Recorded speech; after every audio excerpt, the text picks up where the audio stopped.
একদিকে রোনাল্ডোকে নিয়ে বিরক্তি, হতাশা, চাপ, অন্যদিকে মেসিকে নিতে ফাঁকা চেক নিয়ে বসে থাকা আত্মবিশ্বাস। এই দুই মন্তব্য শুনে ফুটবল পাড়ায় আগুন না লাগে কি পারে?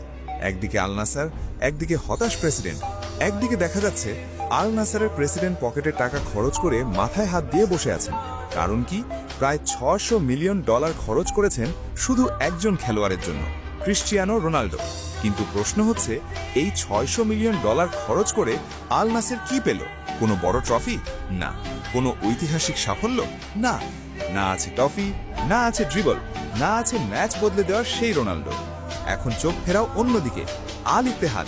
এখানে কোনো হতাশা নেই, কোনো মাথায় হাত নেই, বরং আল ইত্তেহাদের প্রেসিডেন্ট একেবারে শান্তভাবে ফাঁকা চেক নিয়ে বসে আছেন। কার জন্য? লিওনেল মেসির জন্য। আল ইত্তেহাদ প্রেসিডেন্টের বিস্ফোরক মন্তব্য। আল ইত্তেহাদের প্রেসিডেন্ট প্রকাশ্যে বলছেন, মেসি যদি আল ইত্তেহাদে স্বাক্ষর করতে চান, আমি তাকে একটি ফাঁকা চেক দেব। যে পরিমাণ অর্থ চান নিজেই লিখবেন, এমনকি তার পছন্দের যে কোনো মেয়াদের জন্য আজীবনের চুক্তিও করা যাবে। এই কথা শোনার পর ফুটবল পাড়ায় আগুন না লাগলে তো কি হবে? কেন আল ইত্তেহাদ জানে মেসিকে নিলে লস নেই? কারণ আল ইত্তেহাদ বোঝে, মেসিকে নিলে কোনো লস নাই, ফ্যান পেজ এক্সপ্লোড করবে, স্পন্সররা লাইনে দাঁড়াবে, ক্লাবের ব্র্যান্ড ভ্যালু আকাশে উঠবে, লিগের মান এক লাফে বদলে যাবে। বার্সেলোনা ইতিহাস, আর্জেন্টিনা বিশ্বকাপ, PSG trophy, inter Miami MLS cup. Messi যেখানে যায় সেখানেই সফল হয়। এটা কাকতাল না, এটা ধারাবাহিকতা। রোনাল্ডো বনাম মেসি, তুলনাই হয় না।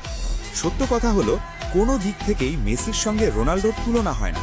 ট্রফি দিয়ে না, সেলিব্রেশন দিয়ে না, মার্কেটিং দিয়ে না।